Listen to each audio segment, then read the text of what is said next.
এয়া মাছখিনিত নিমখ হালধিৰে সানি লৈছোঁ আৰু এইখিনি এতিয়া ফ্ৰাই কৰি ল'ম। এইফালে লৈছোঁ এটা মিডিয়াম চাইজৰ পিঁয়াজ, কেইফুটামান নহৰু, 2টা কেঁচা জলকীয়া আৰু ফোড়নত দিবলৈ এটা শুকান জলকীয়া। চাহ খোৱা কাপেৰে 1 কাপ তিল লৈ লৈছিলোঁ আৰু সেইখিনি আধা ঘণ্টামান তিয়াই ৰাখিছিলোঁ। এতিয়া এইখিনি পেষ্ট বনাই ল'ম।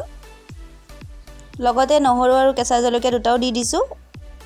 প্ৰথমতে মাছখিনি ফ্ৰাই কৰি ল'ম।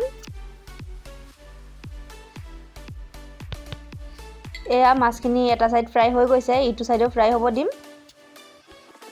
এয়া মাছখিনি দুটা চাইডৰ পৰাই ফ্ৰাই হৈ গৈছে। এতিয়া তেলখিনিৰ পৰা অকণমান ছাইড কৰি দিছোঁ যাতে মাছত তেল নাথাকে। আৰু বাকী থকা 3টা মাছো ফ্ৰাই কৰি ল'লোঁ। এয়া ফ্ৰাই কৰা হৈ গৈছে। এয়া এইবাৰ মাছখিনি বনাবলৈ কেৰাহী এটা বহাই দিছোঁ আৰু কেৰাহীটো গৰম হৈ গৈছে। এইবাৰ ইয়াতে তেল দি দিছোঁ। মাছ ভজা তেল বাকী আছিলে সেইখিনিকে দিছোঁ। ইয়াতে আৰু অকণমান মিঠাতেল দি দিছোঁ। এয়া এইবাৰ শুকান জলকীয়াটো দি দিছোঁ। এইবাৰ ইয়াতে পিঁয়াজ পেষ্টখিনি দি দিছোঁ। এইবাৰ গেছৰ ফ্লেমটো ল' কৰি পিঁয়াজখিনি অকণমান সময় ভাজিম।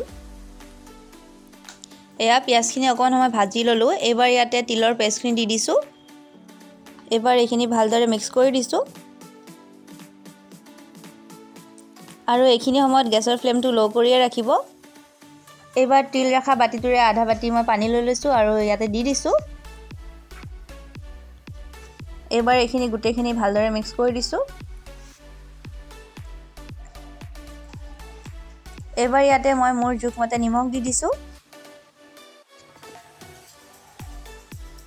আৰু ইয়াতে আধা চামুচতকৈ অকণমান কম হালধি দিছোঁ। আপোনালোকে হালধি স্কিপ কৰিব পাৰে। আৰু এইখিনি মিক্স কৰি দিছোঁ। এতিয়া এইখিনি গোটেইখিনি ভালদৰে ভাজিব লাগিব। আপোনালোকে গেছৰ ফ্লেমটো মিডিয়ামত ৰাখি পেলাই মছলাখিনি ভালদৰে ভাজিব।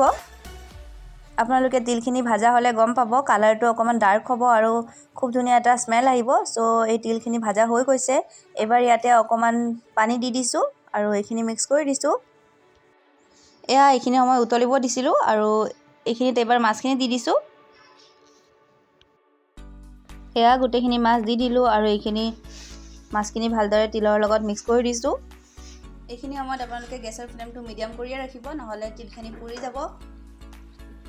এইবাৰ আৰু পানী দি দিছোঁ আৰু এইখিনি ভালদৰে মিক্স কৰি দিছোঁ। মই ইয়াতে আৰু অকণমান পানী এড কৰিম।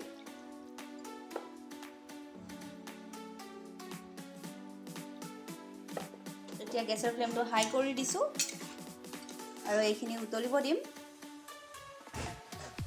এয়া চাব পাৰিছে এইখিনি উতলি আছে। এইখিনি মই আৰু অকণমান সময় উতলিব দিম, 5 মিনিটমান, কাৰণ মই গ্ৰেভিটো কমাম। এয়া চাব পাৰিছে এইখিনি মই গ্ৰেভিটো ইমানেই ৰাখিম। আপোনালোকে ইয়াতকৈ বেছি গ্ৰেভি ৰাখিলে পানীটো অকণমান বেছিকৈ দিব।